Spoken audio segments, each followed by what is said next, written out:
اور قبلہ پیر طریقت رہبر شریعت مفکر اسلام حضرت علامہ مولانا مفتی خلیل احمد یوسفی صاحب، یہ ایک بہت بڑی علمی شخصیت، بہت بڑی روحانی شخصیت کے چشم و چراغ ہیں، اور ان کا فیض پورے پاکستان میں تقسیم کر رہے ہیں۔ میری مراد صوفی باصفا پیر طریقت رہبر شریعت حضرت علامہ مولانا صوفی منیر احمد یوسفی صاحب رحمت اللہ تعالیٰ علیہ کی ذات اقدس سے ہے۔ وہ بہت بڑی علمی شخصیت تھے، بہت بڑی روحانی شخصیت تھے، آج بھی ان کا روحانی فیض جاری و ساری ہے، اور یہ اس کے ترجمان ہیں۔ تو میں نے انہیں عرض کیا، الحمدللہ تشریف فرما ہوئے، بڑے وقت سے تشریف لے آئے، کیونکہ ایسی شخصیات جو ہوتی ہیں علمی شخصیات، انہیں وقت کی پابندی کا بڑا احساس ہوتا ہے، نہ تو اپنا وقت ضائع کرتے ہیں نہ کسی اور کا وقت ضائع کرتے ہیں۔ تو میں ایک نعرہ بلند کروں گا، نحمده ونصلي ونسلم على رسوله الكريم اما بعد فاعوذ بالله من الشيطان الرجيم بسم الله الرحمن الرحيم يا ايها الذين آمنوا اتقوا الله وكونوا مع الصادقين صدق الله العظيم وصدق رسوله النبي الكريم الأمين ان اللہ وملائکتہ یصلون علی النبی یا ایہا الذین آمنوا صلوا علیہ وسلموا تسلیما الصلاة والسلام علیک یا سیدی یا رسول اللہ وعلی آلک واصحابک یا سیدی یا حبیب اللہ الصلاة والسلام علیک یا سیدی یا سید المرسلین وعلی آلک واصحابک یا سیدی یا خاتم النبیین۔ انتہائی واجب الاحترام علماء کرام، فضلاء عظام اور فاروق آباد کے عشاقان کرام، آپ سب کو بندہ نچیز آپ کی خدمت میں السلام علیکم ورحمۃ اللہ وبرکاتہ عرض کرتا ہے۔ اللہ تعالیٰ کے فضل و کرم، اس کی توفیق اور عنایت سے آج ہم نبی صلی اللہ علیہ وسلم کی اہل بیت کا ذکر کرنے کے لیے یہاں موجود ہیں۔ اللہ تعالیٰ ہمیں نبی صلی اللہ علیہ وسلم کی اہل بیت کا سدا ذکر کرتے رہنے کی توفیق عطا فرمائے۔ سب سے پہلے میں شکریہ ادا کرتا ہوں اپنے تمام ان احباب کا جنہوں نے مجھے یہاں آنے کی دعوت دی ہے۔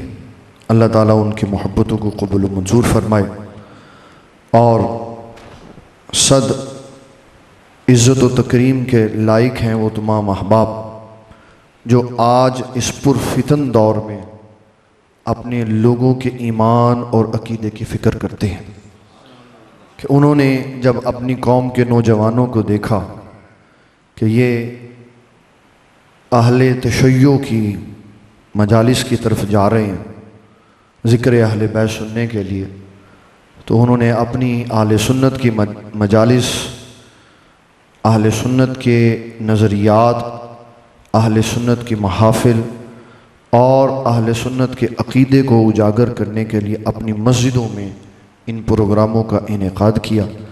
اللہ تعالیٰ ان تمام علماء کرام کی عزت میں، وقار میں، جاہ و جلال میں، مرتبوں میں بلندی اور فیض ان کو مزید بڑھائے، تاکہ وہ اپنی باقی زندگی بھی اسلام کی بقا کے لیے نبی صلی اللہ علیہ وسلم کے صحابہ اور اہل بیت کی عزت و تعظیم کے لیے اپنا کام جاری و ساری رکھے۔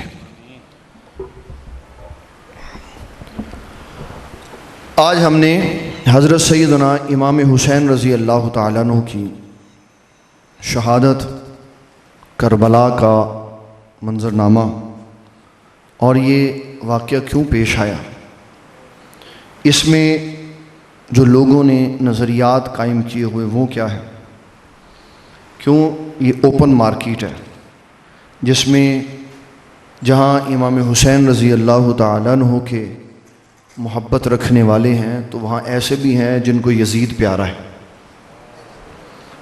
تو ہمارے نوجوان کیونکہ سب کے ہاتھ میں موبائل ہے اور جو جی چاہتا ہے ان کا یہ سنتے ہیں. آج سے 30-35 سال پیچھے چلے جائیں تو ہماری عوام کو، ہمارے نوجوانوں کو وہی کچھ پتہ ہوتا تھا جو ممبر سے سنایا جاتا تھا، اور ممبر سے بڑی محتاط گفتگو سنائی جاتی تھی، فضائل سنائے جاتے تھے، محبتوں کا تذکرہ سنایا جاتا. پھر لوگوں نے دڑا دڑ کتابوں کے ترجمے کر دی، اپنی نظریوں کے مطابق سافٹ ویئرز بنا دیے، اور جس کو کچھ بھی نہیں پتہ وہ بھی خود ہی پڑھ کے اور اپنی مرضی کے معنی نکال کے محدث اور مفکر بن کے یوٹیوب کے اوپر بیٹھا ہو. اور پھر وہ صرف یہی نہیں کہ وہ کلپ ریکارڈ کروا دیتے ہیں، پھر اس کے اوپر پیسہ انویسٹ کرتے ہیں اور وہ نوجوانوں کے گھروں میں ان کی پرائیویسی میں پیغام پہنچا کے اپنے باطن نظریات کو مسلمانوں کے نوجوانوں میں ڈیولپ کرتے. نتیجہ یہ ہوتا ہے کہ باپ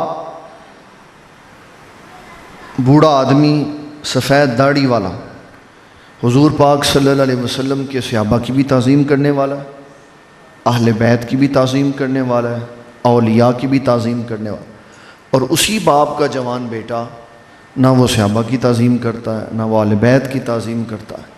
وہ جس کو جو چاہتا ہے وہ کہہ دیتا ہے، کہتا ہے یہ فلانی حدیث سے لکھے، فلانی حدیث سے لکھے، فلانی جگہ یہ لکھا. تو اس سارے سسٹم نے نوجوانوں کے اندر سے ادب، احترام، عزت و تعظیم سرے سے ختم کر دی. جس کو مرضی جو مرضی بات کر. پہلے پتہ چلتا تھا نا کہ یہ بندہ بڑا نیک صالح ہے، لوگ کہتے ہیں یہ ولی اللہ ہے، تو اس کے بارے میں لوگ بات کرتے ہوئے جھجکتے تھے، یار یہ نیک آدمی ہے تو کہ الٹی نہ بات پڑ جائے. اب لوگوں نے صحابہ کے گریبانوں پہ ہاتھ ڈال دیے ہوئے. کیوں؟ پتہ ہی نہیں ہے کسی بات کا. جبکہ امام بخاری رحمۃ اللہ تعالی علیہ فرماتے ہیں ان ھذا العلم دین، یہ جو علم تم پڑھتے ہو سیکھتے ہو نا یہ دین ہے. تو جب علم حاصل کرنے لگو، کسی کو سننے لگو، کسی کی بات لینے لگو، تو یہ دیکھ لو کہ کس سے دین لے رہے ہو. اس لیے کہ جو تم دین سیکھو گے، جو تم بات سنو گے، وہ تمہارا خون اور گوشت بن جانا، یعنی تمہارے اندر سرایت کر جانا، پھر اسی کے مطابق تم نے کام کرنا. تو اگر بے دین کی بات اندر چلی گئی تو نظام خراب ہو جائے. محمد ابن سیرین یہ بڑے مشہور تابعی ہیں، امام المعبرین ہیں. ان سے ایک بندہ کہنے لگا میں آپ کو ایک آیت قرآنی سنانا چاہتا ہوں. آپ نے فرمایا میں آپ ہی بولا کرایا. کہا میں تجھ سے قرآن نہیں سننا چاہتا. کہا حدیث سن لیں. کہا حدیث بھی نہیں سننی، تیری کوئی بات سننی نہیں میں نے. تو جو شاگرد تھے کہنے لگے حضرت جی قرآن مجید ہی تو سنا رہا تھا. کہا آیت قرآنی کی بات نہیں ہے، بات ہے آیت پڑھنے کے بعد اس نے جو معنی کرنا تھا نا، اگر وہ میرا دل زخمی کر جاتا تو میں نے کیا کرنا تھا، اسے ایمان کو نقصان پہنچ جاتا تو کیا بنتا. آیت سننے میں حرج نہیں ہے، لیکن آیت کے بعد جب کہتے ہیں نا یعنی کہ اس کا یہ معنی ہوا، وہ جو یعنی یوں نہیں ہوتا ہے نا، وہ بندے کا ایمان ہی برباد کر دیتا ہے. ہمارے بابا جی نگینہ صاحب رحمۃ اللہ تعالیٰ علیہ ایک بڑی عام فہم سادہ سی بات سمجھاتے تھے.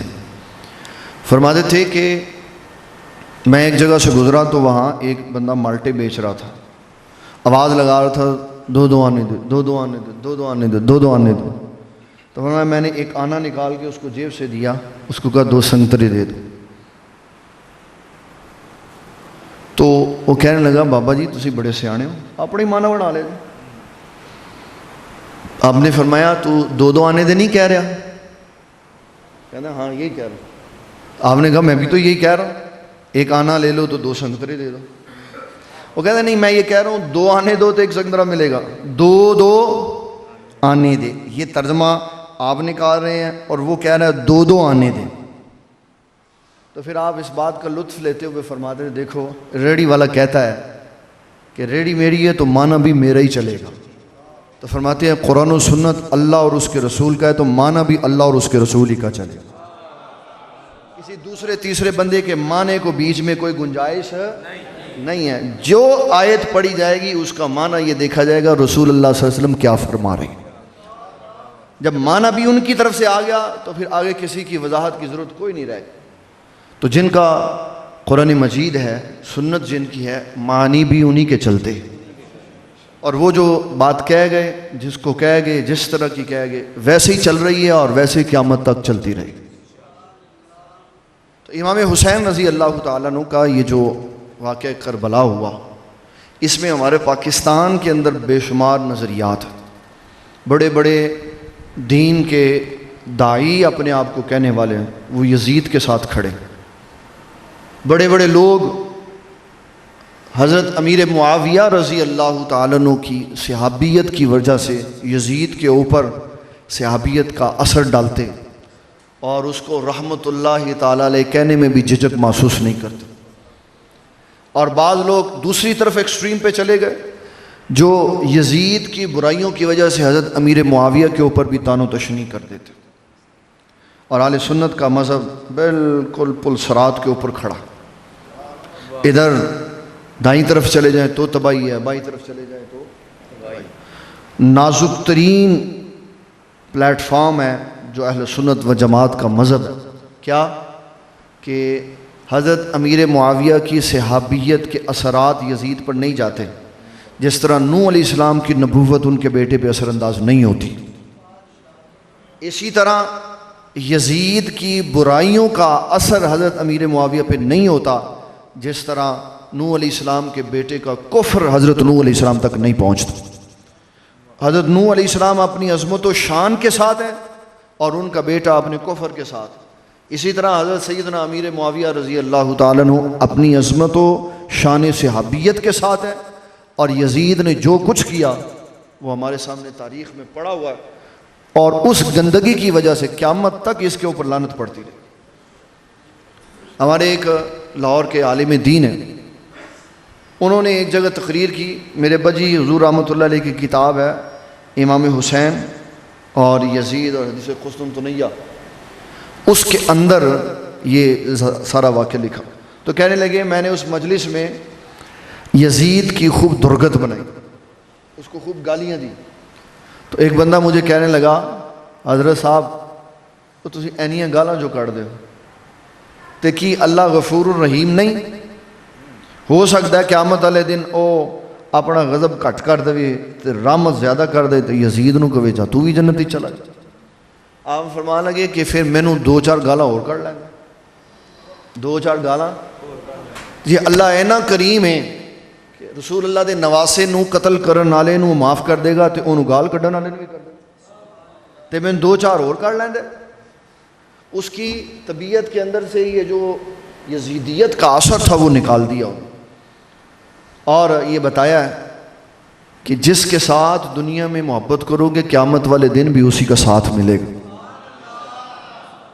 یہ میں اکثر یہ بات کہتا ہوں، یہ جو ہمارے ہاں مذہبی طبقات ہیں یہ اپنا ووٹ کاسٹ کرتے ہیں مذہب کے اندر، یہ پاکستانی بیلٹ باکس نہیں ہے کہ جس کے اندر ڈالو گے تو نکلے گا ادھر ہی جدھر سے اسٹیبلشمنٹ چاہے گی۔ یہ بیلٹ باکس مذہب کا وہ نہیں ہے، یہاں آپ جہاں آج اپنی محبتوں کا ووٹ کاسٹ کریں گے قیامت والے دن اللہ اسی کے ساتھ کھڑا کرے گا۔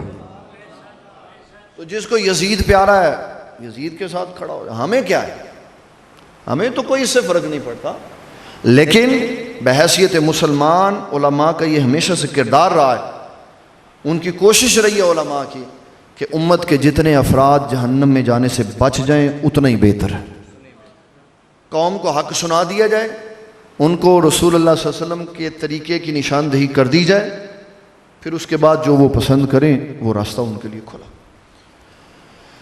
حضرت امام حسین رضی اللہ تعالیٰ عنہ آپ کی شہادت بڑے پیچھے سے ایک بیک گراؤنڈ اس کا ہے، جس کی وجہ سے یہ پتہ چلتا ہے کہ اہل بیت رضی اللہ تعالیٰ عنہم سے دشمنی پیچھے سے ہی چلی آ، بغض، کینہ، عناد، اس کو آپ اپنے لفظوں میں یہ کہہ سکتے ہیں کہ یہ کرسی کی لڑائی ہے، کہ یزیدی کرسی لینا چاہتے تھے اور چاہتے تھے امام حسین ہماری بیعت کر لیں۔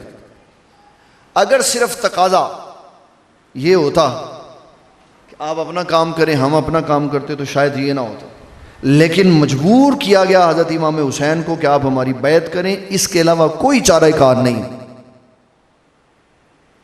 ہمارے بابا جی نگینہ صاحب نے اس کے اوپر ایک شعر لکھا ہے، آپ فرماتے ہیں میں حسین ہاں شیر خدا جایا، میں حسین ہاں شیر خدا جایا، مینوں سچی گل چھپاونی نہیں آندی، تک زہر نو آکھا کھنڈ کیویں، تک زہر نو آکھا کھنڈ کیویں، مینوں سچی گل چھپاونی نہیں آندی، حد نانے دی شرع دی ویخ ٹوٹ دی، مینوں اکھ بچاونی نہیں آندی، بیعت ہوندی ہے مرداں کاملاں دی، فاسق فاجر نال نباونی نہیں آندی۔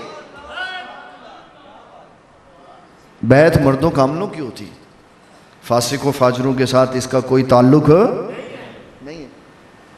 آج بھی ایسے ہی ہے، بڑے فاسق و فاجر بھی مرید بنا لیتے، اس میں قصور کئی طرح کا، کئی لوگوں کا۔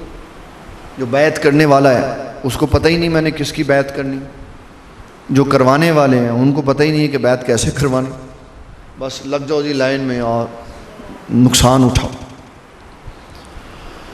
اللہ اکبر۔ حضرت سیدنا امام حسین رضی اللہ تعالیٰ عنہ کی شہادت کا پیغام نبی صلی اللہ علیہ وسلم کے زمانے سے ہی مشہور تھا، یہ عام بات تھی حضرت امام حسین شہید کیے جائیں گے، حضرت امام حسین شہید کیے جائیں گے۔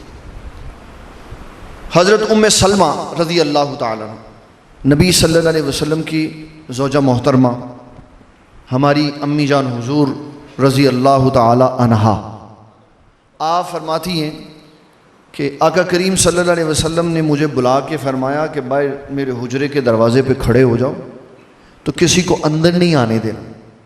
بارش کا فرشتہ آیا تھا حضور پاک صلی اللہ علیہ وسلم سے ملاقات کے لیے، اندر چلا گیا، تو ام سلمہ کو رضی اللہ تعالیٰ عنہ کو آپ نے باہر کھڑا کر دیا کہ ادھر کھڑے ہو جاؤ، کوئی اندر نہ آئے۔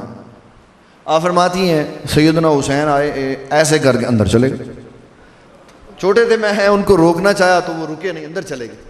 تو فرماتی میں نے ان کو اندر جا کے پکڑا نہیں، کیونکہ آپ نے فرمایا تھا اندر نہیں آنا۔ اب وہ چلے گئے تو میں انتظار کرتی رہی کہ ابھی آئیں گے تو پھر، تو فرماتی ہیں تھوڑی دیر کے بعد میں نے اس کا پردہ سرکایا نا، تو نبی صلی اللہ تعالیٰ علیہ وسلم آپ نے حضرت حسین کو گود میں پکڑا ہوا تھا اور آپ کی آنکھوں سے آنسو بہہ رہے تھے۔ تو میں نے عرض کی آقا کریم صلی اللہ علیہ وسلم کیا بات ہے؟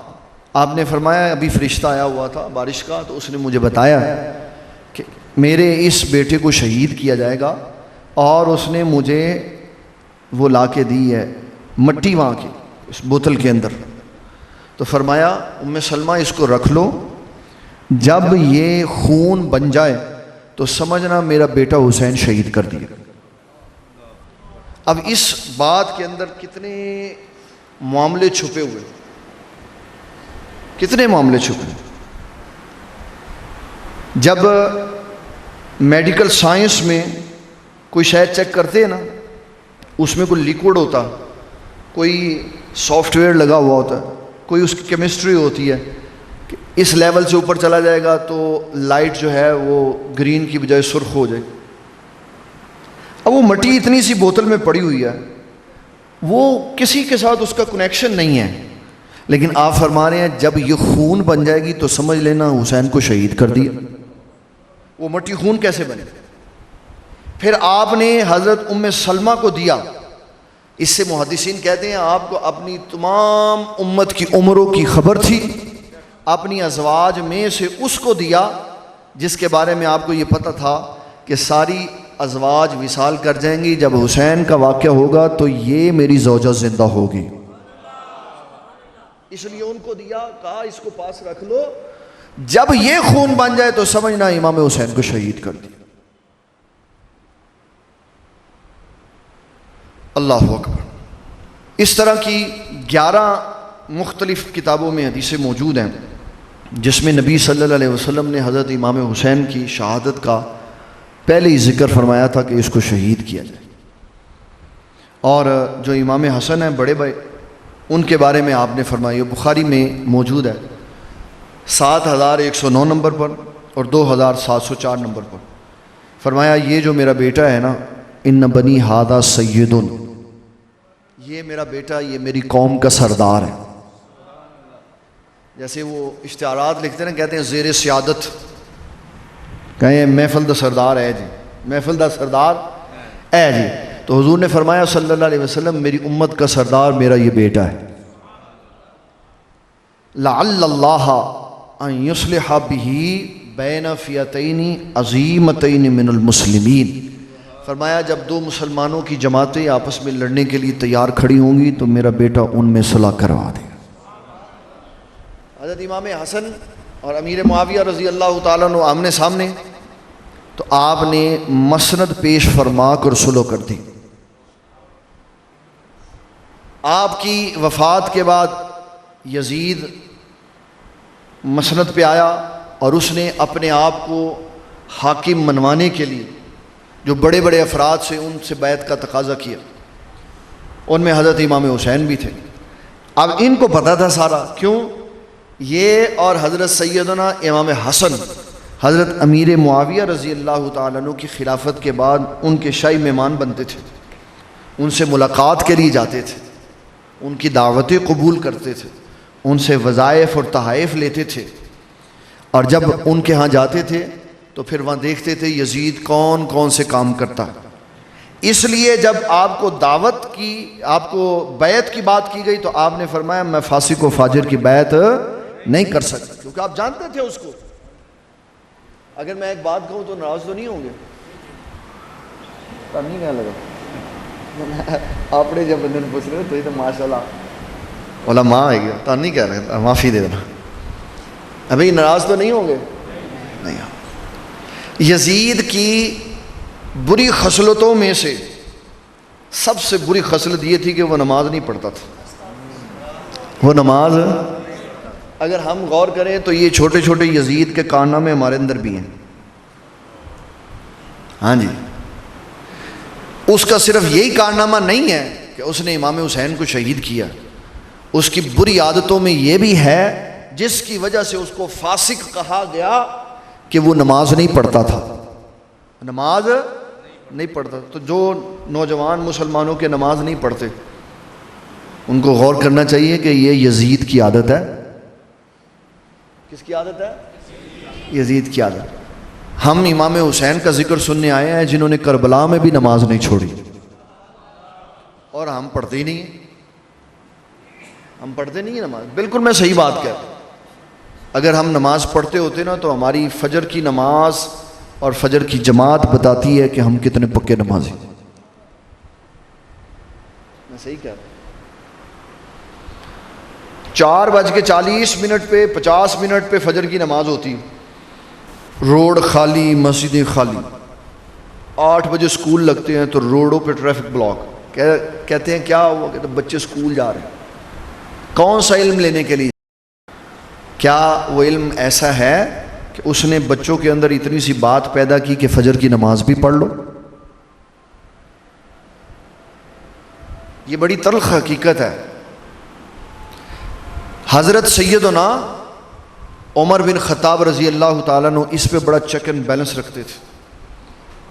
کیا ہماری مسجد میں کوئی علامہ صاحب یا امام صاحب یا خطیب صاحب یا مؤذن صاحب یہ اتھارٹی رکھتے ہیں کہ نماز کی بعد حاضری لگائیں کون کون آیا ہو؟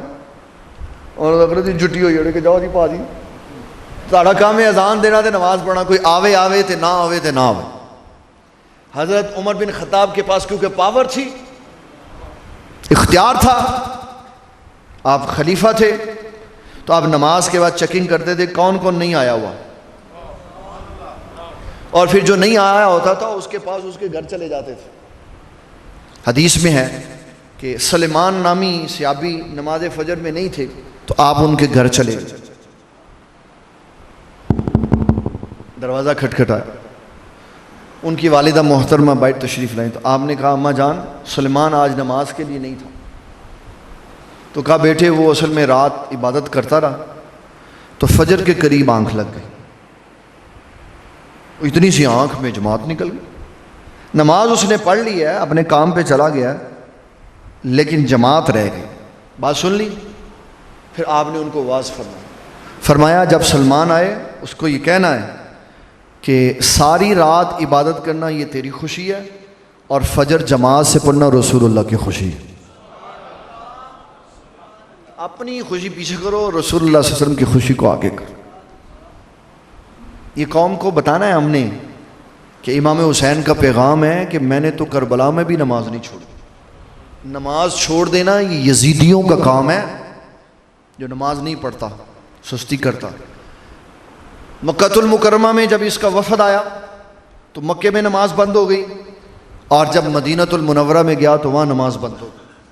اس کا مطلب ہے جہاں یزیدی نظام ہوگا وہاں نماز نہیں ہوگی. جیسے کہ ہمارے بادشاہ لوگ بیٹھے ہوئے اوپر, کوئی نہیں نماز پڑھتا, کوئی نماز. اور جب نماز پڑھتے ہوئے ان کی ویڈیو بن جاتی ہے تو پھر حیرت ہوتی ہے کہ یہ ہمارے حکمران ہیں, ایسے ایسے دیکھتے ہوتے ہیں, ایسے ایسے نال دا کی کرتا پیا میں کی کرنا. ان کی ان حرکات سے یہ نظر آتا ہے کہ ان کو بیسک نماز بھی پڑھنی نہیں آتی. بیسک نماز بھی پڑھنی, ویسے اس سے نماز کو فرق نہیں پڑتا کہ آپ نماز پڑھتے ایسے کر کے دیکھ لیں, فرق نہیں پڑتا. لوگوں کی نمازوں میں فرق نہیں پڑتا. ہاں جی, اگر کوئی بندہ نماز پڑھتے ہوئے ایسے دیکھ لے تو فرق نہیں پڑتا. لیکن صوفیہ اکرام کہتے ہیں کہ ایسے دیکھنے سے اللہ سے تعلق ٹوٹ جاتا, کہ جو اللہ سے رابطہ ہوتا ہے وہ ختم ہو جاتا. عام لوگوں کی نماز میں فرق نہیں پڑتا کیونکہ ان کا رابطہ جڑا ہی نہیں ہوتا. وہ تو ویسے ہی حاضری کے لیے آئے ہوتے ہیں اور فرض پڑھ رہے ہوتے ہیں, تو اس سے کوئی فرق نہیں پڑتا. لیکن ان کی حرکتوں سے یہ نظر آتا ہے کہ یہ ایسے نماز پڑھ رہا ہے جیسے ساتھ والے کو اس نے امام بنایا ہوا, کہ وہ کیا کرتا ہے اور میں نے کیا کرنا. ہم نے کئی پچھلے چند سالوں میں بڑے بڑے بادشاہوں کی نمازیں دیکھی ہیں کہ جن کی نمازیں دیکھ کر ہمیں پتہ چلا کہ اوہو یار ہم تو نقصان میں رہے.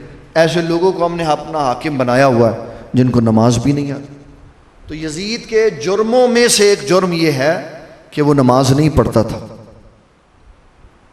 اس کا دوسرا جرم یہ ہے کہ وہ شراب پیتا تھا. لوگ آج مسلمان بھی پیتے.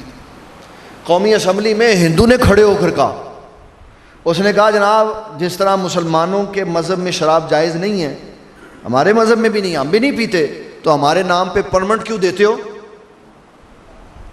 اسپیکر نے کہا اس کے اوپر بات چیت کرو, تو شور مچ گیا. ہم نے اس کے اوپر بات نہیں کرنی کہ ہماری مسلمانوں کی اسمبلی کے اندر شراب کے موضوع پہ بات نہیں ہو سکتی کیونکہ لوگ نہیں چاہتے کہ شراب بند ہو جائے. یہ یزیدیت ہے اور کیا ہے.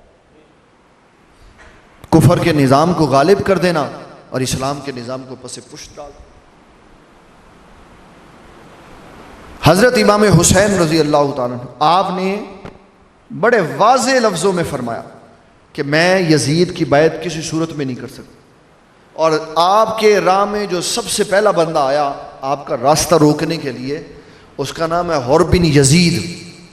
حر بن یزید, حر, جس نے حضرت امام حسین کو روکا. اور اس روکنے کی کیفیت یہ تھی کہ وہ کہتا تھا مجھے انسٹرکشنز ہیں کہ میں نے آپ کو دائیں بائیں نہیں جانے دینا, جہاں ہے میں یہاں پہ گھیرا ڈال کے رکھوں گا. اور جب نماز پڑھنے کی باری آتی تو نماز امام حسین کے پیچھے پڑھتا تھا. نماز امام حسین رضی اللہ تعالیٰ. یہ ہے وہ بندہ جو سب سے پہلے آیا. اور پھر حضرت سیدنا امام حسین رضی اللہ تعالیٰ عنہ کے خانوادے کے کتنے بندے شہید ہو گئے, تو اس کو خیال آیا کہ بھئی میں جن کے خلاف کھڑا ہوں زندگی جب ختم ہو گئی تو اس کے بعد تو نظام انہی کا چلنا, ان کے نانا جی کی شفاعت سے ہم نے جنت میں جانا ہے. اس خیال نے اس کے اندر کی کیفیت کو بدلا اور حضرت امام حسین کے پاس آیا. کہنے لگا جناب غلطی ہو گئی تو معافی مل جائے گی. دیکھ لے کتنا بڑا ظرف تھا ان کا. امام حسین رضی اللہ تعالیٰ عنہ نے معافی عطا فرمائی. تو حر سے حضرت حر بن, پھر آپ کے ساتھ لڑا بھی, پھر شہید بھی ہوا. تمام نظریاتی لوگوں کا یہ نظریہ ہے کیونکہ امام حسین نے معافی دی اس لیے یہ بخشا گیا، اس لیے یہ بخشا گیا۔ حضرت میاں میر رحمۃ اللہ تعالیٰ علیہ کا جب مناظرہ ہوا نا نور اللہ شوستری سے جو ایران سے آیا ہوا تھا، اس نے بھی یہ بات کی، کہنے لگا امام حسین رضی اللہ تعالیٰ عنہ کی عظمت و شان یہ ہے کہ آپ کی جہاں قبر انور ہے اس کے دائیں بائیں ہر طرف 70 گز تک جتنے لوگ ہیں سارے بخشے ہوئے ہیں۔ آپ نے فرمایا ہوش میں ہو؟ کہنا ہاں ہوش میں بات کر، امام حسین کی شان سنا۔ تو کہنے لگے میاں میر رحمۃ اللہ تعالی امام حسین کون ہے؟ کہا وہ رسول اللہ کے نواسے۔ تو کہا پھر بتاؤ نا کہ جب نواسے کی یہ شان ہے تو نانے کی کیا شان ہوگی جن کے پہلو میں حضرت عمر بن خطاب دفن ہے؟ حضرت عمر بن خطاب تو ان کے پہلو میں، لیکن ان کے ایمان کے اوپر آج بھی لوگ انگلیاں اٹھا رہے۔ یہ یاد رکھیں ہمارے جتنے بھی نوجوان ہیں، ہمارے عقائد میں یہ بات شامل ہے کہ ہم نبی صلی اللہ علیہ وسلم کے سارے صحابہ کی تعظیم کرتے، آپ کی ساری اہل بیت کو مانتے، آپ کی ساری ازواج کا احترام کرتے، کسی کے بارے میں حرف تنقیص ہماری زبان سے نہیں نکلتا۔ جو معاملات ہوئے، میں نے جامعہ نظامیہ میں یہ سنا، پڑھا نہیں ہے میں نے کہیں، میں نے سنا ہے کہ سیال شریف کے جو بڑے بزرگ ہیں خواجہ قمر الدین سیالوی رحمۃ اللہ تعالی، یہ فرماتے ہیں جب میں گیا حضرت علی المرتضیٰ رضی اللہ تعالیٰ عنہ کے مزار شریف پر نجف اشرف میں، تو میں نے وہاں جا کے حضرت سے پوچھا جناب وہ حضرت امیر معاویہ دے نال جڑی جنگ ہوئی سی وہ دا پھر کی بنے؟ تو آپ نے فرمایا ہم دونوں رسول اللہ کی بارگاہ میں پیش ہوئے، آپ نے ہماری صلح کروا دی، آپ نے ہماری صلح کروا دی، صلح ہو گئی۔ جب باہر تشریف لائے تو بتایا، میں نے پوچھا اندر سے تو کہتے ہیں صلح ہو گئی۔ تو کہا آپ نے مراقبہ کیا تھا؟ کیسے پوچھا تھا؟ کہا ایسے ہی پوچھا تھا جیسے تو پوچھ رہا ہے، جیسے تو پوچھ رہا ہے ایسے ہی میں نے ان سے پوچھا، تو انہوں نے مجھے یہ جواب دیا۔ اسلام نے یہ بتایا ہے جس کو اعلیٰ حضرت رحمۃ اللہ تعالیٰ نے ان جملوں کے ساتھ عقیدہ اسلام واضح کی، فرماتے ہیں فرق مراتب بے شمار، فرق حضرت معاویہ رضی اللہ تعالیٰ عنہ اور حضرت علی المرتضیٰ کے درجات کا فرق بے شمار ہے، مقابلہ نہیں ہو سکتا، یہ تو نص قطعی ہے، یہ نص قطعی ہے۔ لا یستوی منکم من انفق من قبل الفتح وقاتل، جو فتح مکہ سے پہلے مسلمان ہوئے جو فتح مکہ کے بعد میں مسلمان ہوئے وہ آپس میں برابر نہیں۔ حضرت سیدنا خالد بن ولید کا جھگڑا ہوا حضرت عمار بن یاسر سے، وہ کہتے تھے میں سپہ سالار ہوں میری بات سنو، وہ کہتے تھے نہیں میں تجربے کار زیادہ ہوں میری بات سنو۔ تو حضرت خالد بن ولید نے حضرت عمار بن یاسر کو کھری کھری سنائی کہ اپنے لیڈر کی بات نہیں سن رہا۔ انہوں نے آ کے واپسی حضور پاک صلی اللہ علیہ وسلم کی بارگاہ میں عرض کیا کہ انہوں نے میرے ساتھ یہ کیا، تو آپ نے حضرت خالد بن ولید کو بلایا، تو حضرت خالد بن ولید سے پوچھا آپ نے یہ کیا؟ تو انہوں نے حضور پاک صلی اللہ علیہ وسلم کے سامنے بھی 2-4 باتیں سنا دی، 2-4 باتیں سنا دی حضرت عمار بن یاسر کو۔ تو آپ نے فرمایا سنو خالد، عمار وہ شخص ہے کہ رب اس کے ساتھ ہے۔ حضرت خالد بن ولید کہتے ہیں اس دن میرے لیے سب سے اہم بات یہ تھی کہ موت کے آنے سے پہلے عمار بن یاسر کو راضی کر لوں۔ تو پھر نبی صلی اللہ علیہ وسلم نے دوسری بات ارشاد فرمائی، دونوں صحابی ہیں، آپ نے فرمایا سنو خالد، اگر تم احد پہاڑ کے برابر سونا تقسیم کرو اور عمار ایک ہاتھ جو تقسیم کرے نا تو تیرا سونا اس کے جو کا مقابلہ نہیں کر سکتا، کیونکہ یہ وہ بندے ہیں جنہوں نے مکے میں مارے کھائی ہوئی، جنہوں نے اپنی مائیں اور اپنے باپ اسلام کے لیے پیش کیے ہوئے، بعد میں آنے والا کوئی پہلوں والوں کا مقابلہ نہیں کر سکتا۔ اس لیے اعلیٰ حضرت فرماتے ہیں فرق مراتب بے شمار، حق بدست حیدر کر رہا، حق بدست۔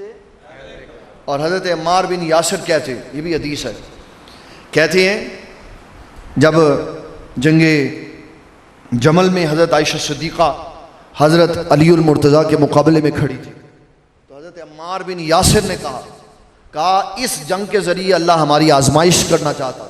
کہا کیا آزمائش کرنا چاہتا ہے؟ کہا اللہ یہ دیکھنا چاہتا ہے کہ یہ سیدہ عائشہ صدیقہ ہے جو دنیا اور آخرت میں رسول اللہ کی بیوی ہے. ایمان والے ان کا ساتھ دیتے ہیں یا اس کا ساتھ دیتے ہیں جس کا ساتھ دینے کا اللہ نے حکم دیا. اور وہ کون ہے؟ حضرت علی المرتضیٰ. اس کو کہتے ہوئے اعلیٰ حضرت نے عقیدہ سنایا. فرمایا فرق مراتب بے شمار حق بدست حیدر کر رہا کہ حق ادھر گیا جدھر علی المرتضیٰ گئے، جدھر علی المرتضیٰ گئے. فرق مراتب بے شمار حق بدست حیدر کر رہا. معاویہ بھی ہیں ہمارے سردار اور ان پہ تان کار فجار. ایک ربائی کے اندر 4 لائنوں کی پورا اسلام بند کر کے رکھ دیا اور بتایا ان کے جو معاملات ہوئے ہیں وہ ان کے ساتھ ہیں. اگرچہ بڑے بڑے اجلہ علماء نے یہ کہا، ہم اس وقت ہوتے، میں یہ سمجھتا ہوں کہ اس بات کی ضرورت نہیں تھی، اس بات کی ضرورت نہیں تھی کہ یہ کہا جاتا کہ اگر ہم اس وقت ہوتے، اگر اللہ نے آپ کی تقدیروں میں لکھا ہوتا تو آپ تبھی پیدا ہوتے، نہیں لکھا تو آپ بعد میں پیدا ہوئے. تو جس زمانے میں پیدا ہوئے اس زمانے کی بات کریں. اس زمانے کی بات یہی ہے کہ ان کا جو معاملہ ہوا وہ اللہ اور اس کے رسول کے سپرد ہے. ہمیں دونوں کا صحابی ہونا مسلم ہے، اس لیے ہم دونوں کی عزت و تعظیم کرتے. کسی کو تان کرنے کی اجازت نہیں. یہ اہل سنت کا مذہب ہے، اسی کے اوپر ہمیشہ قائم دائم ہے. لیکن نوجوان جو طبقہ ہے وہ یوٹیوب کے ٹیسٹ ٹیوب بیبی مفتی سے سن کے مسئلہ، تو پھر وہ حضرت امیر معاویہ کے بارے میں، مغیرہ بن شعبہ کے بارے میں، سعد بن ابی وقاص کے بارے میں، ان کے بیٹے کی وجہ سے، عمر بن سعد کی وجہ سے زبانیں لمبی کرتے. بھئی اگر کسی کا بیٹا باپ کی راہ پہ نہیں چلا تو ابا جی کا کیا قصور ہے؟ یہ یاد رکھیں، یہ قرآن مجید کا نقطہ نظر ہے، یہ قرآن مجید کا اصول ہے. اگر اولاد نیک ہو، اگر اولاد نیک ہو تو نیچے کتنی ہی پشت میں وہ، تو اللہ تعالیٰ باپ کی نیکی کا اثر اولاد کو دیتا ہے. جس طرح حضرت موسیٰ علیہ السلام اور خضر علیہ السلام جب آپ گئے تو ایک گرتی ہوئی دیوار کو سیدھا کر دیا. موسیٰ علیہ السلام نے کہا یہ کیا کیا؟ تو حضرت خضر علیہ السلام کہنے گے فَأَرَادَ رَبُّكَ، اے موسیٰ تیرے رب نے یہ چاہا، أَن يَبْلُغَا أَشُدَّهُمَا وَيَسْتَخْرِجَا كَنْزَهُمَا رَحْمَةً مِّن رَبِّكَ. اس کے نیچے ان بچوں کا خزانہ ہے اور اللہ یہ چاہتا ہے کہ یہ جوان ہوں تو میں رحمت فرماؤں تو یہ مال ان کو دے دوں. کیوں؟ فَأَرَادَ رَبُّكَ أَن يَبْلُغَا أَشُدَّهُمَا وَيَسْتَخْرِجَا كَنْزَهُمَا. یا اللہ یہ تو بتا دیا، وجہ کیا ہے؟ کہا ابوہما صالح، ابوہما ان کے ابا جان نیک بندے تھے. اور نیک کتنی پشت میں تھے؟ وہ اوپر 7ویں پشت میں تھے. یہ مفسرین کی رائے ہے، 7ویں پشت میں تھے. تو 7ویں پشت میں باپ نیک ہو تو اولاد کو نیکی کا اثر ملتا ہے، اور سگا باپ نیک ہو اور اولاد اس کا راستہ چھوڑ دے تو وہ بالکل صراط مستقیم سے پیچھے ہٹ جاتا ہے.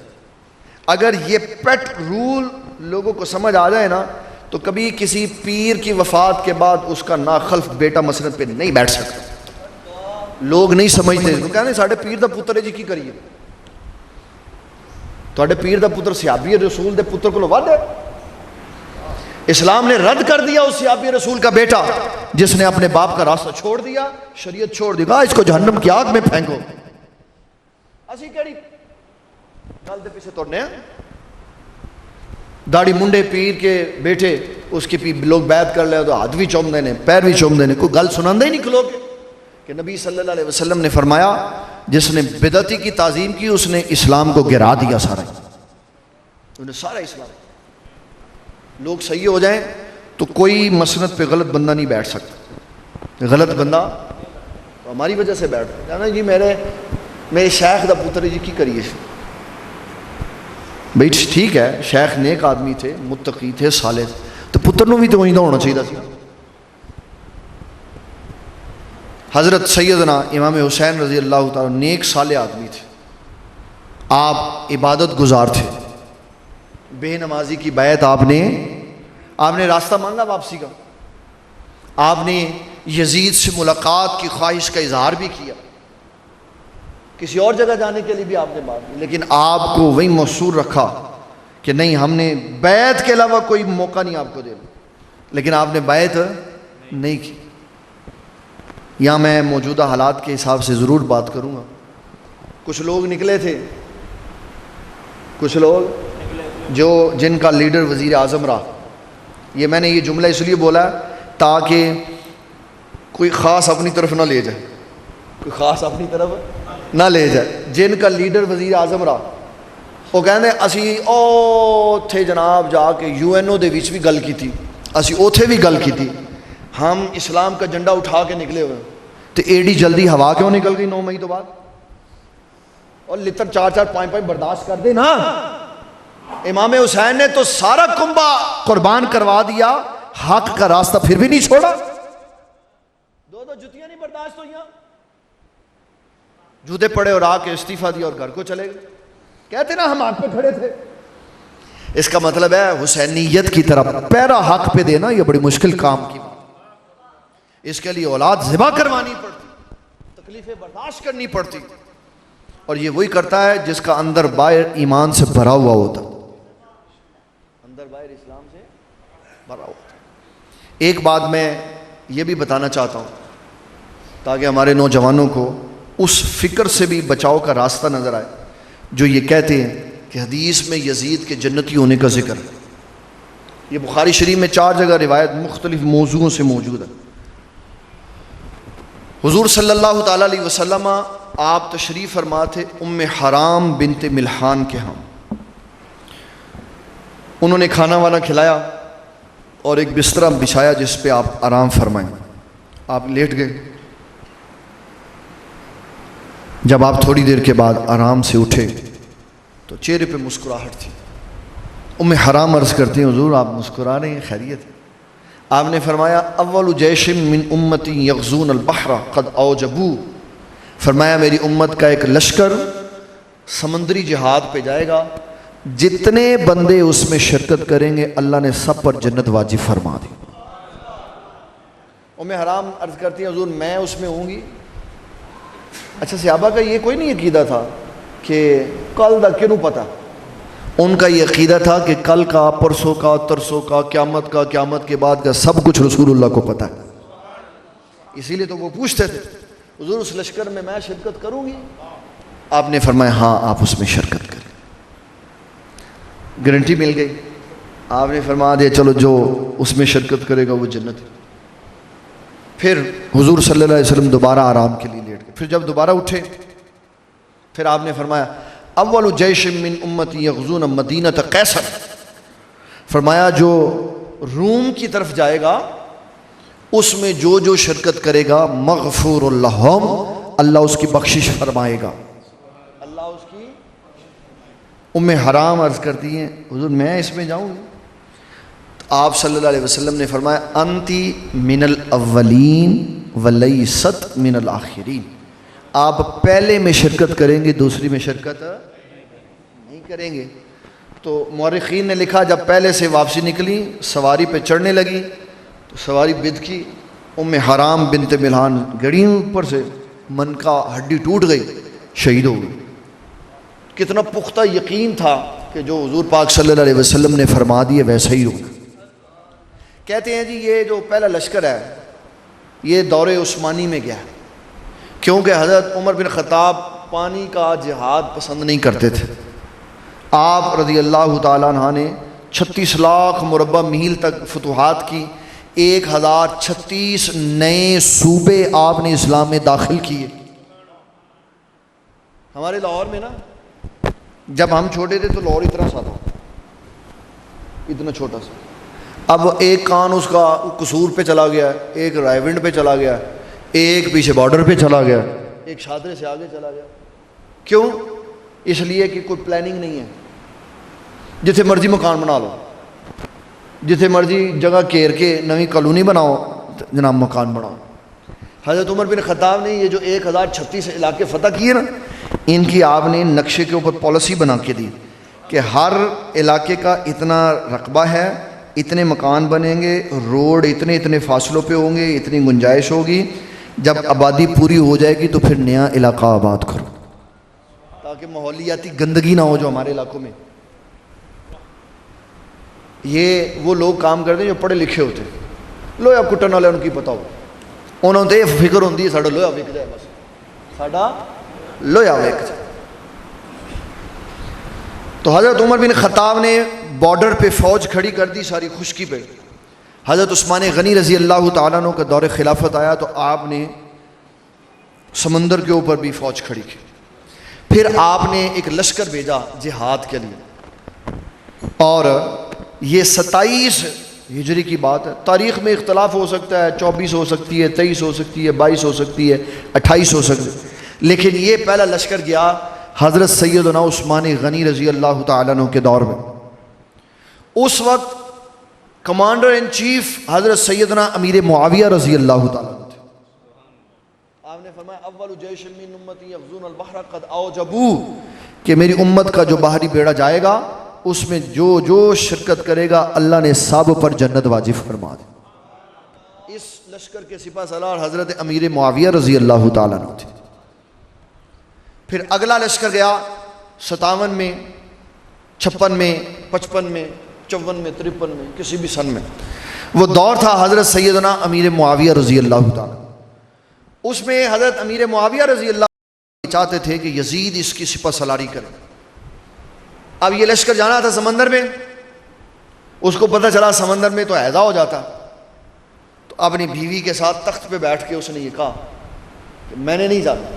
تو آپ نے سرسری سا اس کو خیال کر کے کہ نہیں جانا، اون رضی اللہ تعالیٰ عنہ کو آپ نے سپہ سالار بنا دیا اور کہا آپ لے جائیں۔ عین وسط سمندر میں ہیضہ ہو گیا، صحابہ بیمار ہو گئے، کئیوں کی طبیعت نازک ہو گئی۔ اس کی اطلاع جب حضرت امیر معاویہ کو ملی تو یہ کہنے لگا دیکھا نا وہ مرد پہ تھے تو میں ایسے آرام نہ بیٹھا ہے۔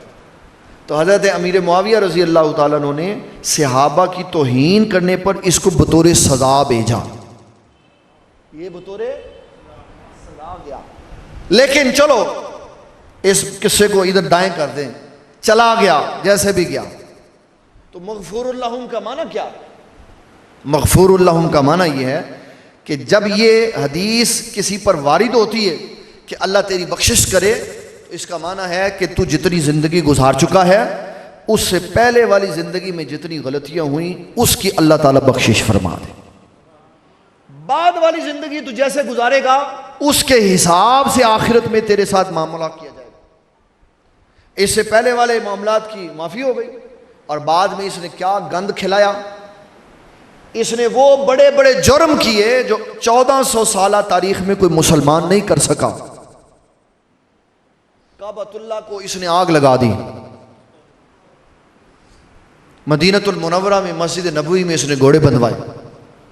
لوگ کہتے ہیں جو یزید کے حمایتی کہتے ہیں یہ کیویں ہو سکتا ہے، صحابہ موجود سن تو کسی نے کوئی گل نہیں کی تھی۔ بابا ابھی بتاؤ نا 9 مئی کے بعد کریک ڈاؤن ہوا تو جنہوں کو طاقت سی وہ کرو چک کے لے گئے، کی کیتا طاقت والے نے۔ اس کا مطلب ہے طاقت جس کے پاس پاور ہوتی ہے نا وہ جتنا مرضی ظلم کر لے اس کے پاس اختیار ہوتا، تاریخ میں رقم ہو جاتا۔ تو یزید اور اس کی فوج نے ظلم کیا۔ سعید بن مسیب کہتے ہیں میں اس وقت روزے رسول پر تھا، جب یزید کا لشکر آیا تو میں نبی صلی اللہ علیہ وسلم کی قبر کی اوٹ میں چلا گیا، گھوڑے باندھ دیے، مسجد بند کر دی، اذان کا وقت آیا تو حضرت سعید بن مسیب یہ سب سے اول تابعین میں شمار ہوتے، فرماتے ہیں میں نے روزے رسول سے اذان کی آواز سنی، پھر وہاں نماز ہوئی، وہاں نماز اس کی بھی انہوں نے آواز سنی، اور بتایا کہ حضرت سعید بن مسیب نے کہ 3 دن ظاہری طور پر مسجد نبوی میں نماز نہیں پڑھائی۔ اس نے ظلماً اس نے کہا بھائی اگر مدینے والے بغاوت کر رہے ہیں اور ہمارے خلاف کھڑے ہو رہے ہیں تو تم پر حلال ہے کہ تم 3 دن جو مرضی ظلم کرو ان کے اوپر۔ یہ تو کافر حربی کے ساتھ ہوتا ہے، کس کے ساتھ ہوتا ہے؟ کافر حربی کے ساتھ، اس کافر کے ساتھ بھی یہ سلوک نہیں ہوتا جو کافر کمٹمنٹ کر کے آیا ہوتا، اس کے ساتھ بھی یہ سلوک نہیں کوئی کر سکتا، یہ اس کافر کے ساتھ ہوتا ہے جو کافر حربی ہوتا ہے۔ تو مدینے کے مسلمانوں کو کافر حربی سمجھا۔ اس کے اوپر تفسیر الباری میں وحید الزمان نے کہا کہ اس حدیث سے یزید کا جنتی ہونا کہاں پہ ثابت ہوا؟ اس حدیث سے یزید کا جنتی ہونا کہاں پہ ثابت ہوا؟ کہا ایک بندہ میدان جہاد میں رسول اللہ صلی اللہ علیہ وسلم کے ساتھ جہاد کر رہا تھا اور اس نے کافروں کے سر کاٹ کاٹ کے پھینکے۔ لوگ کہنے لگے کتنا بڑا مجاہد ہے، یہ اتنا بڑا آدمی ہے، یہ سیدھا جنت میں جائے گا۔ تو حضور پاک صلی اللہ علیہ وسلم نے فرمایا میں تو اس کو جہنمی دیکھ رہا ہوں۔ رسول اللہ صلی اللہ علیہ وسلم کے ساتھ جہاد کر رہا، فرمایا میں تو اس کو جہنمی دیکھ رہا ہوں۔ ایک بندے نے گھوڑے کے اوپر چھلانگ لگائی، کہتا میں دیکھوں تو صحیح یہ کیا کام کرتا ہے جو جہنمی۔ اس کے ساتھ دور تک گیا، اس نے بڑے سارے کافر مارے، دیکھا کہ میرے اوپر کوئی نہیں تلوار چل رہی تو خود ہی اپنی تلوار اپنے اوپر چلا دی اور کہا رسول اللہ نے سچ فرمایا۔ رسول اللہ صلی اللہ علیہ وسلم نے کسی کا بشارت کا مستحق ہو جانا، یہ وحید الزمان کا نقطہ نظر سنا رہا، کسی کا بشارت کا مستحق ہو جانا، کسی کا رسول اللہ صلی اللہ علیہ وسلم کے ساتھ جہاد کرنا، یہ بھی اس کے جنتی ہونے کی کوئی قطعی دلیل نہیں ہے جب تک کہ اس کا خاتمہ ایمان بالخیر پر نہیں ہوگا۔ تو اگر آپ نے فرمایا مغفور اللہم یہ ہے تو اس کے پہلے والے، اس سے پہلے والے گناہ معاف ہو گئے، آگے پھر نیا کھاتا شروع ہوا اور اس میں اس نے جو کچھ کیا وہ سارا تاریخ کے آئینوں میں لکھا ہوا۔ پھر بھی کوئی اس کے ساتھ کھڑا ہے تو آپ کو موسٹ ویلکم جناب، آپ کو بڑی بڑی مبارک ہو کہ آپ یزید صاحب کے ساتھ کھڑے، قیامت والے دن بھی ان کے ساتھ کھڑے ہوں۔ یہاں کیفیات نہیں بدلنی، جو آج امام حسین کے ساتھ کھڑا ہے وہ کل بھی امام حسین کے ساتھ۔ یہ ووٹ کاسٹ ہوتے ہیں، ووٹ حضور پاک صلی اللہ علیہ وسلم کے سامنے بھی ہوا تھا ایسے۔ حضرت انس بن مالک کہتے ہیں، امام بخاری نے اس کو بخاری شریف میں لکھا، ایک بندہ پیلا زرد اس کا چہرہ حضور پاک صلی اللہ علیہ وسلم کی بارگاہ میں آیا اور عرض کرنے لگا یا رسول اللہ صلی اللہ علیہ وسلم میں فکر مند پڑا۔ آپ نے فرمایا تجھے کیا فکر لگ گئی؟ کہا یہ بات مجھے فکر میں مبتلا کرتی ہے کہ یہاں ہم جب پریشان ہوتے ہیں تو آپ کے پاس آ جاتے ہیں، پریشانیاں ختم ہو جاتی ہیں، تو قیامت والے دن جب آپ انبیاء کے ساتھ بلند و بالا مقامات پہ ہوں گے تو وہاں پہ ہم کیسے آپ کے پاس آئیں، کیا بنے گا؟ اس بات کو سوچ سوچ کر مجھے فکر ہو رہی ہے، اس لیے یہ میرا رنگ اڑا ہوا۔ تو رسول اللہ صلی اللہ علیہ وسلم نے فرمایا تو فکر نہ کر، تو دنیا میں جس سے محبت کرے گا قیامت والے دن اسی کے ساتھ کھڑا ہوگا۔ حضرت انس بن مالک کہتے ہیں اس دن سے بڑھ کر مجھے کبھی خوشی نہیں ہوئی جو اس دن ہوئی۔ آپ نے ایسے ہاتھ بلند کر کے کہا کہ حضور میں ووٹ کاسٹ کرنا چاہ رہا ہوں، میں اپنی بات کرنا چاہ رہا ہوں۔ آپ نے فرمایا کیا کہنا ہے؟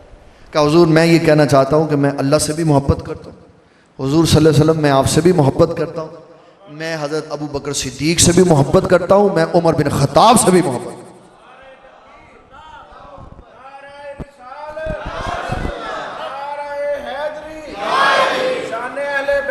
زندہ باد۔ انہوں نے اپنا ووٹ کاسٹ کروا دیا، بتایا کہ آپ جس سے محبت کریں گے اس کے ساتھ۔ تو یہ جو نسبت ہوتی ہے، نسبت یہ بڑے معنی رکھتی ہے۔ نسبت ایک ہلکا سا تعلق صرف دنیاوی تو وہ جگہ بدل دیتا۔ میں اس کی ایک مثال سمجھا دیتا ہوں تاکہ بات آسان ہو جائے۔ دنیا میں دو افراد، مرد اور عورت، شادی ہوئی، عورت نیک تھی بہت، مرد بس نماز رموز پڑھ لیتا، لیکن قیامت والے دن دونوں ہی بخشے۔ تو جب داخل ہوں گے نا اندر تو سب اپنے اپنے نیک اعمال کے مطابق جائیں گے۔ نیک اعمال، مثلا کسی مسجد کے 3-4 پورشن ہیں، کوئی چوتھے میں ہے، کوئی دوسرے میں ہے، کوئی پہلے میں ہے، کوئی نیچے تہ خانے میں، تو اسی طرح جنت میں اپنے اعمال کے مطابق جائیں۔ جب وہاں چلے جائیں گے پھر وہ عورت اللہ سے کہے گی یا اللہ وہ بندہ کتنے میرا؟ تو اللہ تعالیٰ فرمائے گا کہ وہ تو نیچے رہ گیا، تو نیک تھی تجھے اوپر بھیج دیا۔ تو کہا یا اللہ تو نے تو کہا تھا کہ میں ساتھ رکھوں گا، نکاح کے تعلق اور نسبت کی وجہ سے بندہ نیچے سے اپ گریڈ ہو کے اوپر چلا جائے گا اپنی بیوی کے ساتھ. بیوی نیک ہوگی تو بندہ اوپر چلا جائے گا, بندہ نیک ہوگا تو بیوی اوپر چلی جائے گی. اوپر سے کیونکہ اللہ نے نیچے تو نہیں لانا, نیچے سے اوپر چلا. اسی طرح کوئی کسی طرح کا اعمال والا ہوگا جب اس کی نسبت محبت کی رسول اللہ صلی اللہ علیہ وسلم کے ساتھ ہوگی تو جہاں حضور کھڑے ہوں گے وہ بھی وہیں پہ کھڑا ہوگا, چاہے وہ کیسا ہے چاہے وہ کیسے ہیں, کتنی شانوں والے, تو محبت کی نسبت کی وجہ سے وہاں پہ کھڑا. یہ ہمارے لوگوں کو یاد رکھنا چاہیے. ہم حضور پاک صلی اللہ علیہ وسلم کے غلام ہیں, ان کے امتی ہیں. ہم نے تا زندگی صحابہ کرام, اہل بیت اعظام, امہات المومنین کی عزت و تعظیم کرتے رہنا, ان کے لیے محبت کے کلمات ادا کرتے رہنا تاکہ ہم دنیا میں بھی کامیاب رہیں اور آخرت میں بھی کامیاب رہیں. استاد گرامی نے, حضرت صاحب نے جو شعر پڑھا نا, اہل سنت کا ہے بیڑا پار, یہ اعلیٰ حضرت رحمۃ اللہ علیہ نے وہ وزن شعری کے لیے علیحدہ علیحدہ لکھا ہوا ہے. 3 پورشن ہیں. کتنے پورشن ہیں؟ 3. اہل سنت کا ہے بیڑا پار, یہ ادھر ختم ہو جاتا. اصحاب رسول نجم ہیں, یہ ادھر ختم ہو جاتا. اور ناؤ ہے اطرت رسول اللہ کی. اس کا معنی یہ ہے کہ جو اصحاب رسول نجم ہیں, صحابہ جتنے ہیں وہ ستاروں کی مانند ہیں, صحابہ جتنے ہیں وہ ستاروں کی مانند. اور جو آل رسول ہے, حضور کے خاندان والے ہیں, وہ کشتی نوح ہیں. ان کی محبت کی کشتی میں بیٹھ کر ان کی محبت کے ستاروں سے راستہ لے کر جنت کے راستے کی طرف جانا ہے. اگر کسی ایک کا بھی راستہ خراب ہوا یا ستاروں سے دوری ہوئی یا کشتی میں نہ بیٹھا تو اس کے لیے جنت میں جانا آسان نہیں. لہذا سب سے بنیادی شے ہے عقیدے کی درستگی. اگر عقیدہ درست ہوا, اعمال میں کمی کجی معاف ہو جائے گی. عقیدے میں رعایت کوئی نہیں ہوگی. عقیدہ قرآن و سنت کے مطابق ہونا چاہیے, اور قرآن و سنت کا یہ طے شدہ عقیدہ ہے کہ وَكُلًّا وَعَدَ اللَّهُ الْحُسْنَى, کہ رسول اللہ صلی اللہ علیہ وسلم کے جتنے صحابہ ہیں اللہ نے سب کے ساتھ جنت کا وعدہ کیا ہوا ہے. اور حضور صلی اللہ علیہ وسلم کی ساری اہل بیت یہ راہ نجات ہے. ان سے محبت احترام ہماری کامیابی کا سبب ہے. میں شکریہ ادا کرتا ہوں ان احباب کا جنہوں نے مجھے دعوت دی. اللہ تعالیٰ جزائے خیر عطا فرمائے.